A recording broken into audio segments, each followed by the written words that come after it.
but those modes don't have paths to the customized screen within them, so you have to exit one completely and go the long way to make adjustments. Now, I'm going to hold down the start button and I can customize. I'm not crazy. In order for them to make a review, they need to 100% the game. Today, we are talking about Sparking Zero reviews again because IGN's one of those people that, like, you might love to hate them. I tend to disagree with what they say, so let's see if we disagree today. But like and subscribe because we are pushing for 40,000 subscribers, and Sparking Zero is going to be that game for me. And I know you guys are enjoying the content. This is the button. Do it. You guys stay out of this. If I'm the one these guys want, then that's what they're gonna get. As the first direct sequel to Dragon Ball Z Budokai Tenkaichi 3 since its PlayStation 2 debut, there's something charming about Dragon Ball Sparking Zero's old school design and presentation. Definitely, it's can agree with that. Vegeta's chest plate and imbalanced in ways that are both annoying and lore accurate. Menus are labyrinthian. Training tips are sparse and sometimes not very useful. But wait, did you play the training or did you just play the intro cutscene?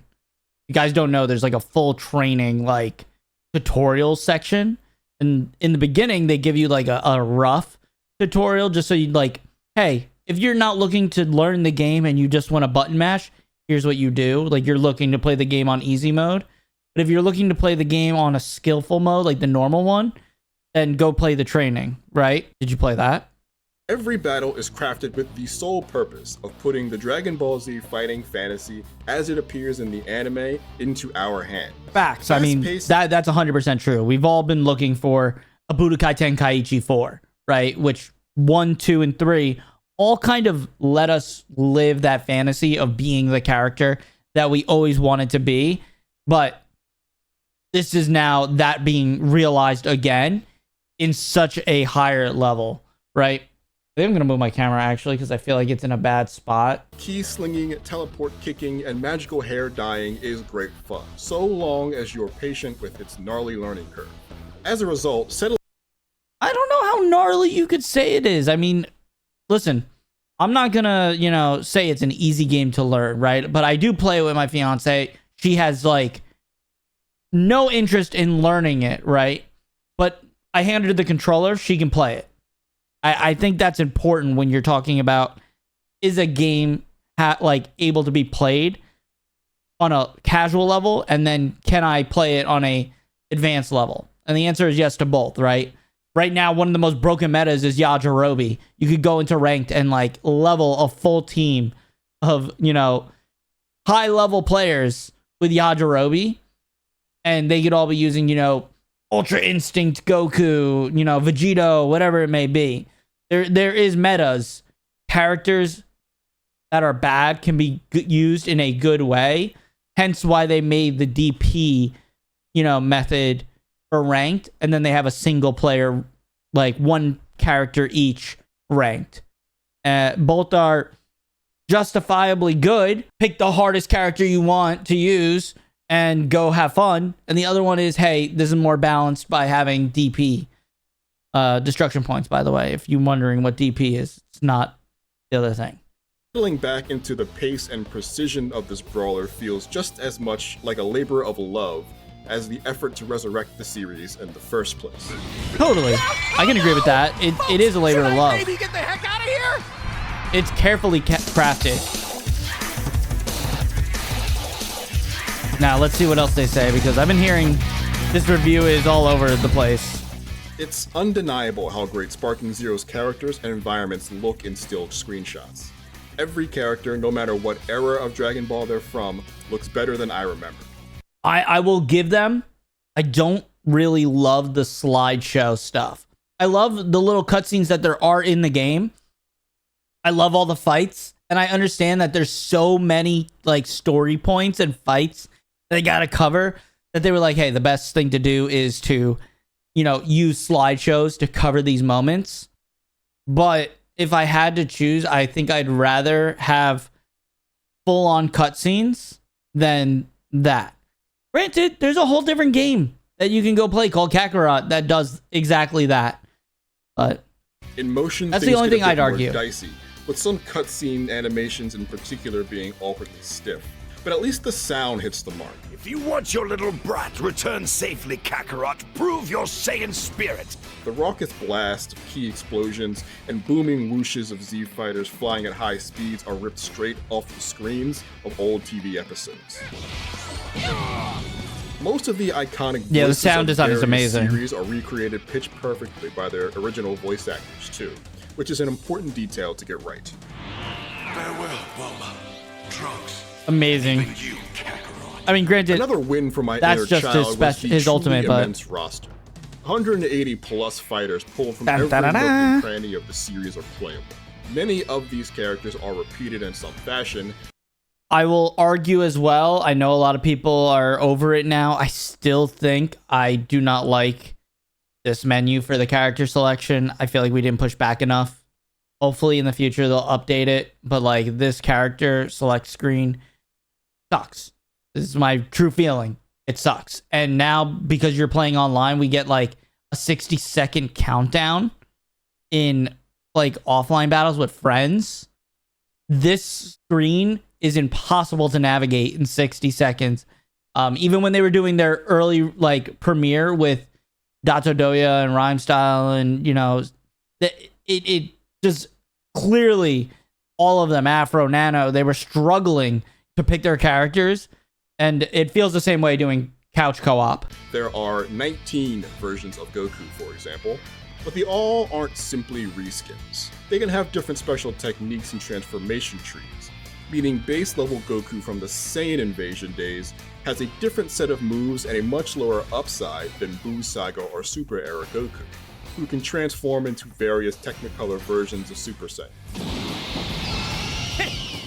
These abilities can't be changed, but I could modify each warrior with ability items that boost things like attack power and health, though I barely noticed any benefit at all when doing so. The controls are universal for all characters. I actually have noticed the changes. I've gone in and tested some of the capsules. Maybe they didn't use the right capsules, but I've noticed. But some on the roster interact with the standard system slightly differently than others, which is an appreciated layer of nuance. Android characters can't actively regain ki in order to launch blast attacks, while gigantic characters like Janemba can't be grabbed. Well, no, Android characters gain ki. They gain it passively.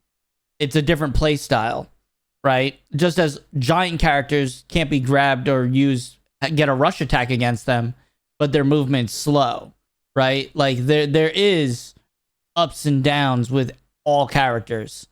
And showing that little chart where like, oh, like they have a higher attack and they have a higher ki and yada yada, like that is demonstrating that. Where if you go into the world tournament stage, right now, this is a strategy to farm Dragon Balls. You can go and use Broly against Hercule versus a character that has a low attack against Hercule, and they can do one move and send Mr. Satan right into the, you know, wall and ring him out, versus you use a character that can't do that and they can't do that.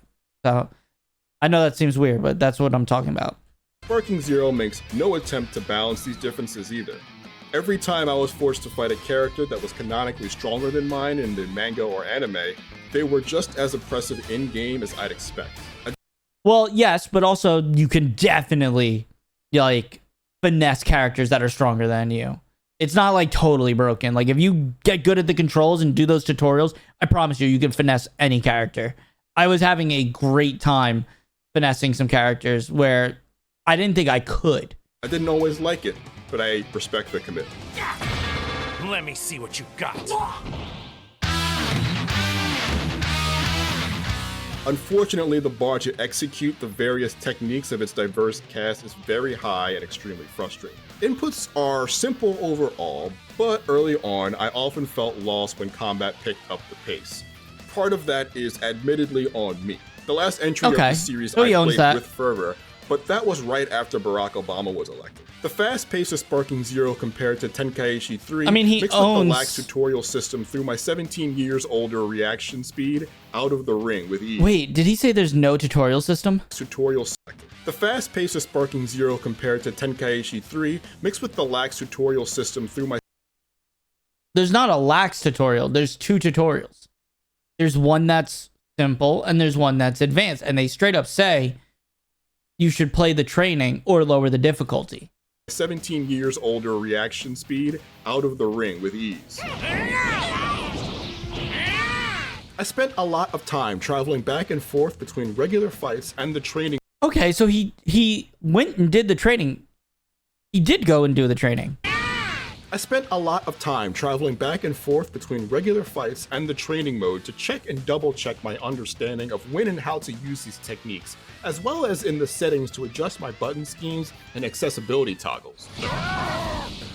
But really the only effective teacher was 25 brutal hours of getting kicked around. Also, compared to modern day fighting games, Sparking Zero's training options are rudimentary at best. There's no expectation to lay out frame data and hitboxes in a less competitively focused game like this, but targeted drills or a more nuanced customization of CPU behaviors would go a long way to help beginners and returning players fly up to the high skill floor. You can change the CPU's behavior. You could... This is the training course. If you go into a private match, you can set up a CPU and change its behavior and re-practice all of this stuff. As you do damage and gain energy, a meter will charge that grants a skill point every time it fills. There's a handful of ways to spend these points, the most common being on unique skills each brawler has, like this and this one. The most Points broken. also need to be spent carefully on transformations and the new revenge counter system, which works a lot like combo breakers from Killer Instinct. The timing on your defensive options is razor thin and can be a real bear to learn, but these can be life-saving. Unlike Key, which is also used for a variety of offensive and defensive maneuvers, the resource management decisions you have to make on a moment-to-moment basis really add a welcome bit of strategy to an otherwise frantic fight. Yeah, I agree with all of this. I think the change to add the revenge counter is a good change. Yes, it does, make the ceiling of skill a little lower, right? Like, I know some competitive players are upset about it from BT3, but I think perception and all that are good changes that let casual players get into the game. I don't think it's a bad thing. And not to mention, you could still smoke somebody because you have to also use your perception correctly. There is definitely an old school approach to a lot of the progression systems and menus of Sparking Zero. You can grind achievements which get you rewards like characters, costumes, and in-game currency at a healthy rate. I love that. There are microtransactions like a $35 season pass covering 3 packs of characters and 2 $15 music packs, but I didn't see any option to buy them without leaving the game and going to the storefront directly. A rarity in 2024. Yeah, it is rare. Similarly, so many of the menus are a hassle to navigate. For example, you can customize characters' abilities and costumes to be used in all modes, but those modes don't have paths to the customized screen within them, so you have to exit one completely and go the long way to make adjustments. Wait a second. You can customize your characters. Wait, I just realized you can customize. If you're playing, I'm going to pull it up right now, actually, while I'm sitting here. I have the game open. Okay, so I'm in ranked right now. I'm going to go to my character. Now, I'm going to hold down the start button, and I can customize. Yeah, I can customize all.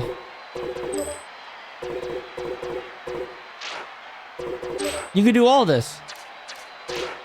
It's just an extra menu to be able to do this. But I could throw all these items on. 100%. Yeah, look, in custom prepping for battle. I just got a trophy for that. You can literally do that. Okay. I'm not crazy. I knew you could do this. Has done this in some form or fashion, but this rather exhaustive version does a good job at keeping the time between battles short and prioritizing the important moments versus making you play every single skirmish as Tenkaichi 3 did. The standout feature this time around, though, is that certain events can actually be cleverly changed for sometimes dramatic new outcomes. That could involve making a choice during a cutscene or ending a battle in a specific way. Yeah, I love the what ifs. The course of the story, sometimes dramatically. But not all of these side attractions are created equal, with only a few I've seen being truly jaw-dropping or substantial. That's like not teaming true. up with Piccolo to kill Cell early. You haven't done the cool ones then. This one I did think was cool. Episode battles can be There's very some difficult, insane since ones. powerful I don't want to characters spoil. can There's some become all insane but ones. immune to your normal attacks and will always have the perfect defense to match your offense, making it tough to experiment and find these largely hidden special conditions. I think it needs to be important for reviewers. In order for them to make a review, they need to 100% the game. Platinum it. I think that's like a necessity. Because if you want a solid review, they need to do that. Problem is, they're not going to do that. Because it's a race, right? To get the content out because everybody's making a review. But I think these trusted sources like IGN, like in order for them to put out what they think the game deserves, I think they need to platinum it because in this review, this guy's gotten a few things wrong. I'm not saying the guy didn't try his best, but he's gotten a few things wrong already. When the pressure is on. You can lower the difficulty on a fight-by-fight basis in order to progress if you really need to, but these special tasks must be completed at least the standard difficulty, making finding them very much an endgame activity. But I did appreciate good, the effort though. to spice up the stories that have been rehashed ad nauseam. What the? There are also custom battles, which exist somewhere between Mario Maker and the Universe mode in a WWE game, using a toolbox that's cool. full of That's a special good way to put it. modifiers that limit what characters can and can't do in a given scenario, as well as some triggers that help program particular outcomes after conditions are met. These battles can potentially resemble more of a puzzle than just mashing digital action figures together in dream situations. There's a By the way, system for I want you guys to send me some of your custom battles if you think you got some good ones, because I would love to do them with the boys, especially if you got like a 3v1 raid boss type situation. Like, send them on Twitter, okay? Tag me, say what it is. I will check it out, all right? And if it's good, I'll do a video on it. So subscribe and go do that. I'll put my Twitter in the comment section. for putting together dialogue so that some sort of narrative can be added to them, but the best it can do is loosely set up make-believe stakes. I had no plans to write my own entire Dragon Ball arc, but I am not sure the tool's up to the task even if I wanted to. There are quite a few custom battles made by developers. I think there's a lot you like could do with Chunsoft it. There's baked enough. in, and they don't really stretch the imagination that much. A few of them present interesting scenarios and specific parameters for victory, like seeing Kid Goku spar with Master Roshi, who can only be beaten by the Kamehameha. But I haven't come across an aha creation that really shows me the potential of this It's only been a move. few days, man. I don't think you're gonna see a aha Sparking one. Zero at least seems to break the Tenkaichi curse of truly abysmal online multiplayer by supplying some solid network play. No, When there's wired good up, net I play found on minimal here. latency and lag issues on livelier servers, or at least not enough to blame it for me dropping a combo or missing a parry. There is a local split screen option for people who want to duke it out in person, but it's disappointingly limited to just one stage, the white void of the hyperbolic time chamber.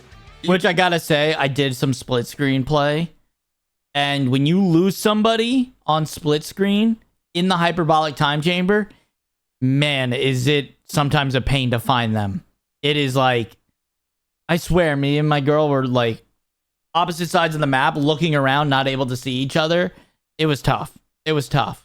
Even still, playing Sparking Zero with real people that you can hit with a dramatic one-liner or a guttural power-up scream is still the best way to do it by far. He's using modern controls. Kept you waiting, huh? Classic or Dragon die. Ball Sparking Zero is a final flash from the past, sometimes to a fault, as demonstrated by its archaic menus and remedial training tools. Its episode battles have the kind of reaction-heavy difficulty that doesn't really exist in most games these days, more than once crossing the line between challenging and frustrating. But the feeling of traveling back to a simpler time when games didn't have to be balanced or competitive to be fun. And I is a love good that about this game. Especially- I love that about this game, that it's not balanced. That it's just like, hey, hop on, play as the most powerful character you want and have fun. And you know what? If you're better than others, you can play a shittier character. I like that. I actually really like that. I'll state some of the problems I have at the end of this video, but let's hear what he's got to say on the wrap up on this verdict. When that action stays so true to that of the show it's recreating.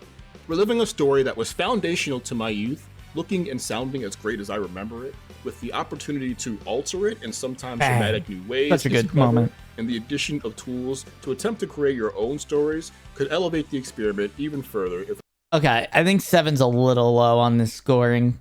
I understand, like, hold on, I think I have their scoring pulled up still. Yeah. So 7 means that it's playing a good game and the time is well spent, but it could be better. Maybe it's lacking ambition, a few technical bumps in the road, repetitive, but we came away from it happy nonetheless, and we think you will too. The comparisons are horrible. World War Z did not deserve a 7. That's such a bad game. I can't speak on Yoshi or FIFA, but like FIFA is FIFA. It's like the same game every time you get it. I don't think people liked Far Cry. I feel like it's maybe an 8 or a 9. But I don't know about a 7. Like maybe 9's pushing it. Because there is bugs, right? I've been talking about my controller bug for a minute, right? And the controller bug that we have is quite literally the worst thing in the world if you are a classic controller player, because you get online and your controller, half of it doesn't work, right? Your control scheme is bugged. Does that stop me from kicking people's ass? Still beat them. But it is definitely annoying. Let's hear what else he has to say. The community can figure out how to make the most of it. For more, check out our reviews of Metaphor, ReFantazio, okay, and The Legend. So that's essentially all he's got. I think they scored it a little low for the gameplay itself. There's a lot. They got a couple things wrong, like the customization options, and you know, they didn't test fully the controllers. But overall, he gave it its praise. I mean, I don't think he hated on it too hard. I think he gave it a decent review. I just think he was more opinionated than he was. I guess that's what a review is at the end of the day. It's an opinion. But I think it's more of an 8 than it is a 7. But you guys let me know what you guys think down in the comment section. Like the video, whether you disagree or don't. You know, I need the likes. It helps YouTube a lot. And share this with somebody you think would have a comment on it. And I'll see you guys in the next video.